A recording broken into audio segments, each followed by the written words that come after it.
সম্প্রতি শিশু নির্যাতন নিয়ে ইউনিসেফ লাস্ট তাদের যে প্রতিবেদনটা প্রকাশ করেছে, সেখানে তারা দেখিয়েছে বাংলাদেশে প্রতি 10 জনে 9 জন শিশু নির্যাতনের শিকার হয়। বুঝতে পারতেছেন যে অ্যামাউন্টটা কি? প্রতি 10 জনে 9 জন, তার মানে প্রতি বাসায় বাসায় শিশু নির্যাতনের শিকার হয়। এবং ইউনিসেফের হিসাবে বাংলাদেশে এখন 45 মিলিয়ন শিশু আছে। তার মানে 0 থেকে 18 বছর বয়সের মধ্যে বাংলাদেশে 4.5 কোটি বাচ্চা আছে, যার মধ্যে 4 কোটি বাচ্চা নির্যাতনের শিকার হয়। মানে কি ভয়াবহ একটা রিপোর্ট, তাই না? কি ভয়াবহ একটা অবস্থার মধ্যে আমরা আছি।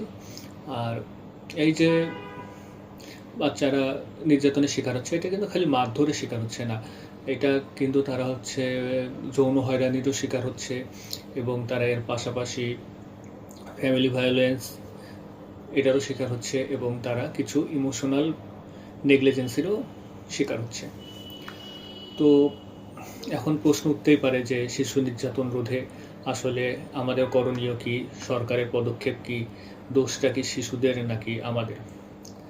তো আমার মনে হয় শিশুর প্রতি এই যে সহিংসতা বা শিশু নির্যাতন, এটা প্রতিরোধ করার জন্য প্রথমে যেটা গ্রহণ করতে হবে সেটা হচ্ছে আমাদের জনসচেতনতা বৃদ্ধি করতে হবে, এবং কাউন্সেলিংটা বেশি করে করতে হবে, বিশেষ করে প্যারেন্টাল কাউন্সেলিং, টিচার কাউন্সেলিং। হ্যাঁ, এবং আমার মনে হয় এদের একটা ট্রেনিংয়ের দরকার আছে, যে ট্রেনিংটা দিলে সবচেয়ে ভালো হয়।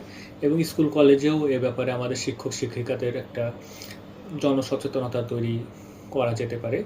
আরেকটা যেটা করা যেতে পারে যে আইনের একটা প্রয়োগ করা যেতে পারে। এখন প্রশ্ন উঠতে পারে যে বাংলাদেশ সরকার আসলে শিশু নির্যাতনের বিরুদ্ধে কোনো পদক্ষেপ গ্রহণ করেছে কিনা। সেক্ষেত্রে বলা যেতে পারে যে হ্যাঁ, বাংলাদেশ সরকার চিলড্রেন অ্যাক্ট 2013 আছে, যেখানে শিশু নির্যাতনকে একটা অপরাধ হিসাবে তারা গণনা করেছে। হ্যাঁ, আর নারী ও শিশু নির্যাতন আইন আছে 2000 এটা আছে। মহিলা শিশু বিষয়ক মন্ত্রণালয় আছে শিশুদের যাবতীয় বিষয় দেখার জন্যে। এছাড়া বাংলাদেশ সরকার একটা হেল্পলাইন চালু করেছে, নাম্বারটা হচ্ছে 1098, মানে 1098। এটা একটা টোল ফ্রি নাম্বার। কোনো শিশু যদি নির্যাতনের শিকার হয়, তাইলে সে যে কোনো সময় এই নাম্বারে ফোন করে সরকারের সাহায্য চেতে পারে। এছাড়া শিশু সুরক্ষা কমিটি আছে, আর এছাড়া সেভ দ্য চিলড্রেন, ইউনিসেফ, এরা তো কাজ করছে। আমার মনে হয় শিশু নির্যাতনটা বন্ধ করা উচিত, কারণ শিশুরা যেহেতু এদেশের ভবিষ্যৎ, তারাই তো পরবর্তীতে আমাদের দেশের হালটা ধরবে। তো আসুন আমরা শিশুদের প্রতি সহিংসতা কমাই, তাদের প্রতি একটা বন্ধুভাবাসম্পন্ন মনোভাব